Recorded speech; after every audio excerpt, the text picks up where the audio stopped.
You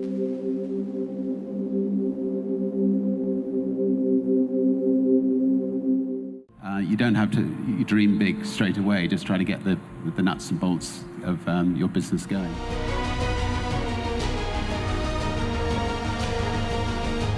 Look at the blackboard, and it was just a jumble. And I was thought of as a bit lazy, a bit thick. Or a mixture of the two. If I was interested in something, I generally excelled. And what I was interested in was what was going on in the world.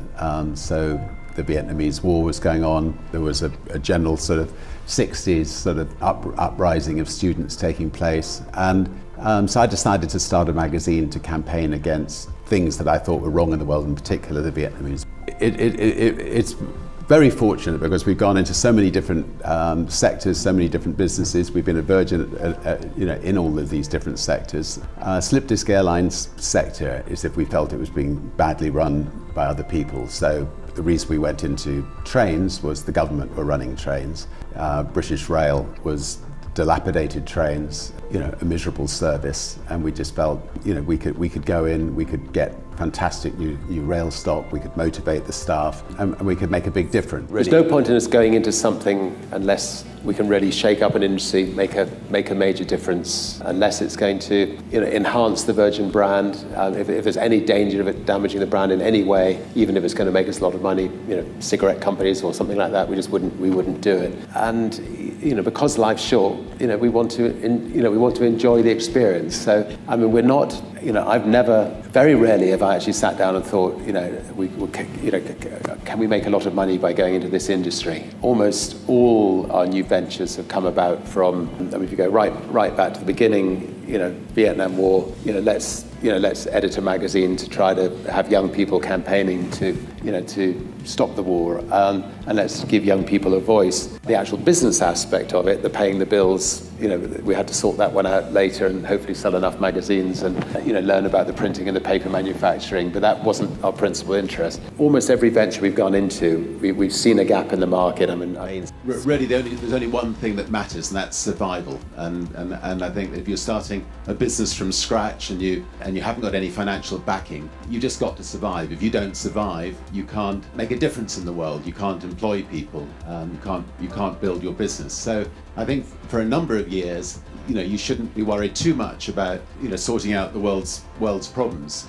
You just got to make sure that with Virgin, our brand is incredibly important to us. So we won't go into a new investment unless we think it can enhance the brand. And unless we think we can make a real difference, as I said earlier, in that particular sector that we're going into, and unless we think we're going to actually enjoy it, because you spend so much time working, you might as well have a good time. The individuals who've come to us with the project, or people we're going to get on with, and we feel are the right people. I look at everything as an opportunity. I'm positive about life generally, and I generally feel that you can find ways of solving problems and making things work. And I'm definitely a sort of glass nearly full kind of person rather than a glass half full. So I think out of being just a generally positive person, you can make positive things happen.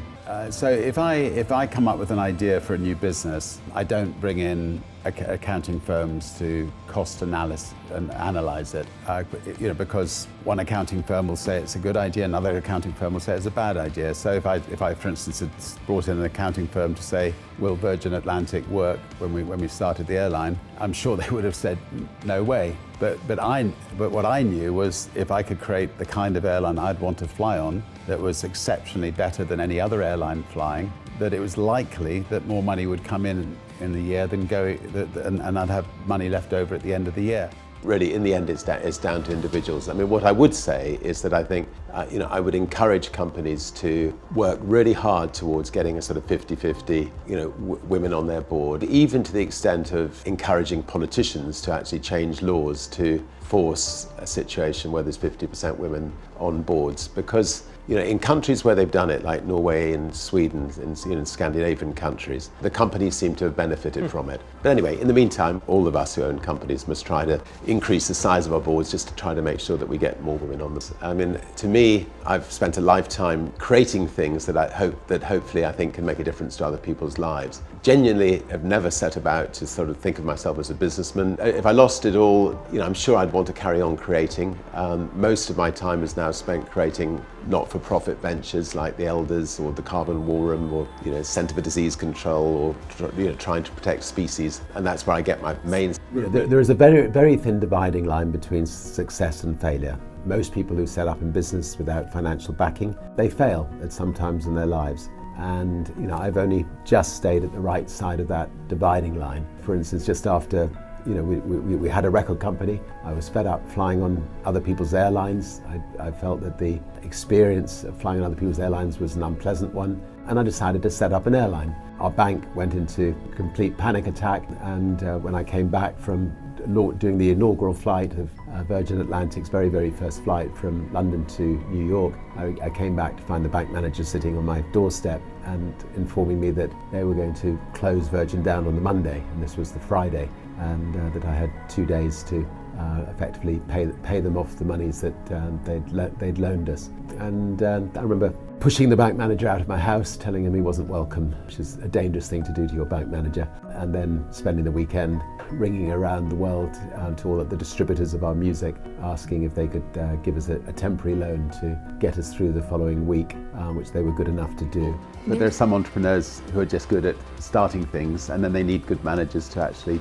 Important thing with somebody who's managing people is that they genuinely care about people, that they genuinely look for the best in people, that they're good at bringing out the best in people. And that's the key for an entrepreneur who sets up a new business, to find somebody who can manage their business, who get out there and praise and not criticize people. I think you motivate people by genuinely caring about people, by putting your staff first, even ahead of your customers, and by giving them a product that is the best in its field. So give them the tools to do the job properly. So if you have an airline, make sure every single little detail is right in that plane.